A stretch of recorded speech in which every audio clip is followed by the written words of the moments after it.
ఈ మధ్య మనం అన్ని చోట్ల చూస్తున్నాం. మన ఆంధ్రప్రదేశ్లో వైసీపీ వాళ్ళు అరాచకమైన దానికి అరికట్టడానికి ఏ విధంగా హిందూ మతాన్ని దెబ్బతీయాలనే ఉద్దేశంతో రకరకాలుగా దుష్ప్రచారం చేస్తున్నారు. మన మంచి ప్రభుత్వంపై, కూటమి ప్రభుత్వంపై లేని ఆరోపణలన్నీ చేయడానికి ప్రయత్నాలు చేస్తున్నారు. ప్రజలందరూ కూడా అన్నీ గమనిస్తున్నారు. ఎందుకంటే సాక్షాత్ వెంకటేశ్వర స్వామి బొమ్మని చేతిలో పట్టుకొని చెప్పుల కాళ్ళతో పోయిన అసెంబ్లీకి మండలికి పోయిన నాయకులందరూ కూడా ప్రజలు గమనించి వాళ్ళు గుణపాఠం చెప్పడానికి సిద్ధంగా ఉన్నారు. ఎందుకంటే ప్రజలు అన్నీ కూడా ఎప్పటికప్పుడు గమనిస్తున్నారు. హిందువులపై దాడిని కూడా జగన్మోహన్ రెడ్డి ఏ విధంగా చేశారు మనం అందు కూడా గడిచిన కాలాల్లో చూసాం. ఎన్నో దేవాలయాలను కూడా నాశనం చేశారు.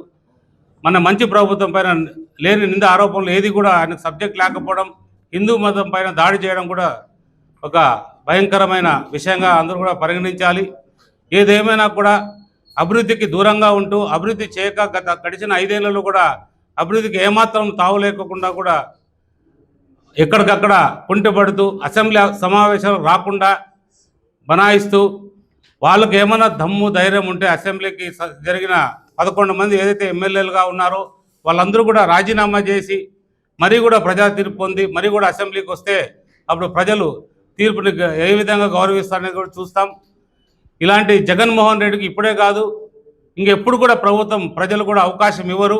ఎందుకంటే ప్రజలు ప్రశాంతంగా హాయిగా అందరూ కూడా ఎవరి పనులు వాళ్ళు చేసుకుంటూ ప్రజలు చంద్రబాబు నాయుడు నాయకత్వంలో పవన్ కళ్యాణ్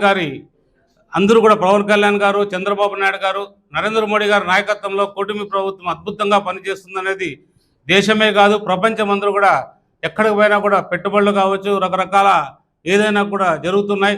అలాంటి ఈ ప్రభుత్వం పైన లేని విధంగా ఏది కూడా అభివృద్ధిలో వాళ్ళు ఎదుర్కోలేక ఈ రకమైన మత ప్రచారాలకి దారితీస్తున్నారు.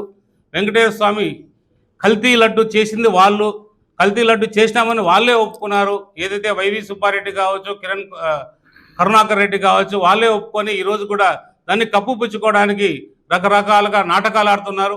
ఈ నాటకాలన్నీ కూడా తిప్పుకోవడానికి మా మంచి ప్రభుత్వం, మా కూటమి ప్రభుత్వం ఎప్పుడు కూడా ఉంటుందనేది కూడా మీ అందరికీ తెలియజేస్తున్నాం.